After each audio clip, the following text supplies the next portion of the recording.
All When a woman right. slapped my daughter across the face in front of the entire neighborhood, everything changed. I heard the scream first, sharp, cutting, like a sudden crack of thunder across a quiet sky. My heart skipped a beat as I rushed outside, fear knotting in my stomach. The sight that greeted me stopped me cold. My daughter Emily stood clutching her cheek, her eyes brimming with tears, her face turning red from the sting. And standing over her, unapologetic and furious, was Karen, the self-proclaimed queen of the HOA, a woman who acted as though every resident was beneath her. My fists clenched as the anger surged through me, but before I could react, Karen raised her voice, making sure everyone could hear. "Your daughter disrespected me. She needs to learn her place," she barked, pointing a finger at Emily as if she were scolding a child in class. The neighbors began peeking from their windows, some stepping onto porches, their murmurs growing louder. The street fell into a tense hush, everyone waiting to see what would happen next. My little girl, still crying, tried to explain through sobs. "I didn't do anything, Dad, I swear." Karen sneered, her lips curling. She rolled her eyes at me. "I won't tolerate that in this neighborhood." The absurdity of it nearly knocked the breath out of me. Rolling her eyes? That was Karen's justification for putting her hands on my daughter? My blood boiled. I stepped forward, my voice steady but loud enough for everyone to hear.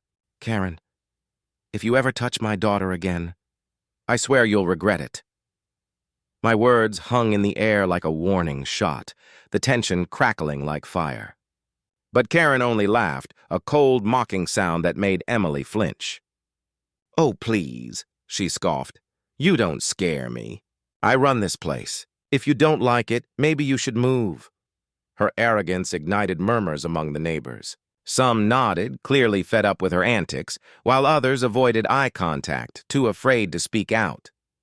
And then Karen crossed the line again. She leaned toward Emily and snarled, "If she doesn't learn to respect authority, she'll never fit in here." That was it.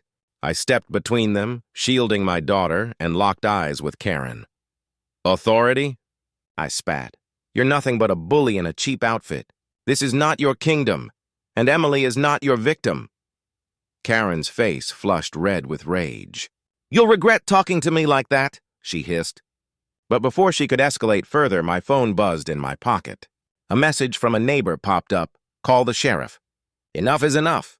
I looked around. The crowd had grown. People were whispering, phones out, some already recording the confrontation. Karen, for the first time, looked unsettled. She realized this wasn't just between us anymore. This was public. "You think the sheriff will do anything?" She sneered, trying to regain her footing. "I've handled worse. They'll take my side." But she was bluffing. Everyone knew it. And for the first time, I saw doubt flicker in her eyes. I put an arm around Emily, pulling her close. "We'll see about that," I said firmly.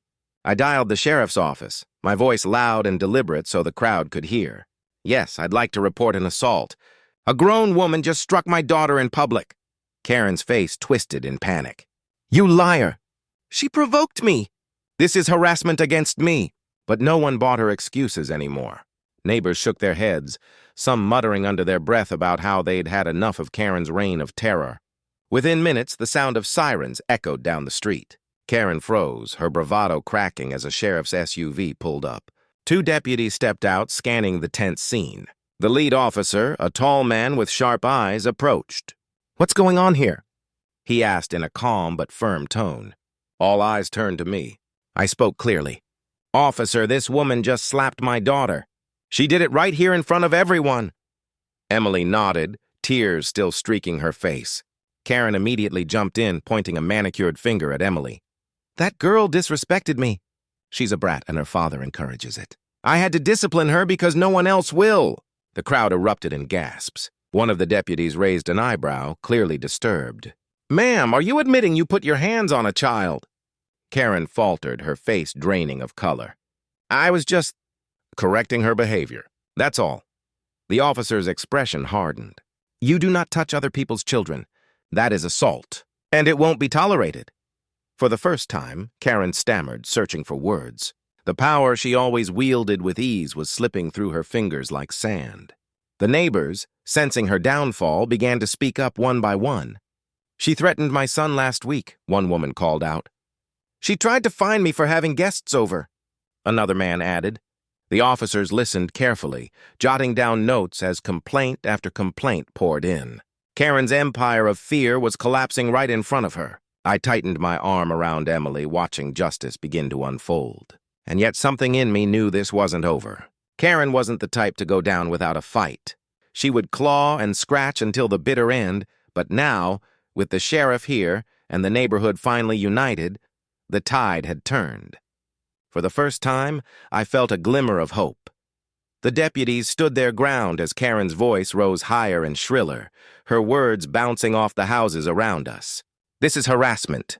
You're all jealous because I actually enforce the rules," she screamed, her arms flailing like a cornered animal. But instead of sympathy, the crowd of neighbors began stepping forward, one after another, sharing grievances they had been too afraid to speak about before. A young couple explained how she fined them for their kids shooting hoops in the driveway. An older man said she threatened to tow his car when his garage broke and he had no choice but to park outside.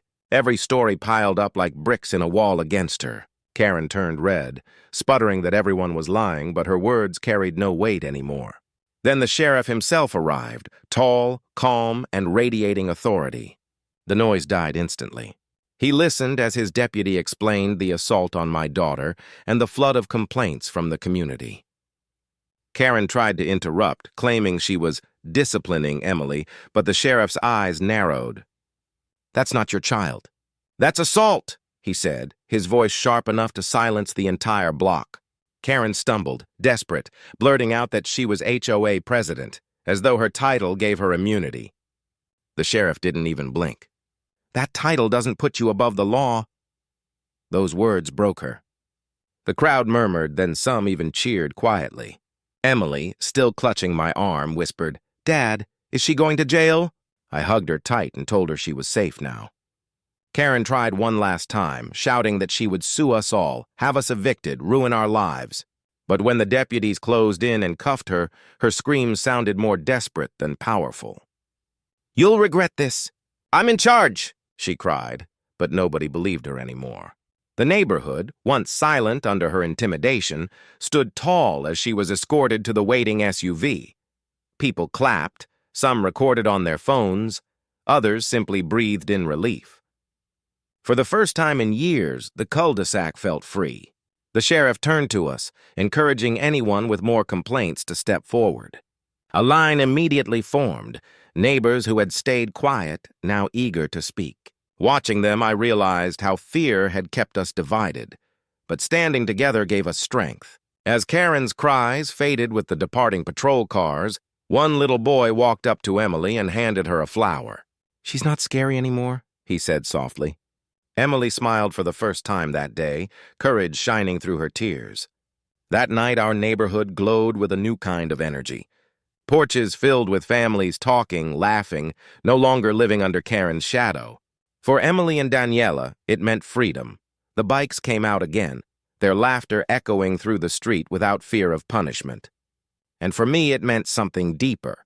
I had protected my girls, shown them that bullies, no matter how loud or powerful they seem, always fall when people unite against them. Karen's reign had ended, her title meaningless, her intimidation gone. What replaced it was community, strength, and peace, something no HOA president could ever take away again.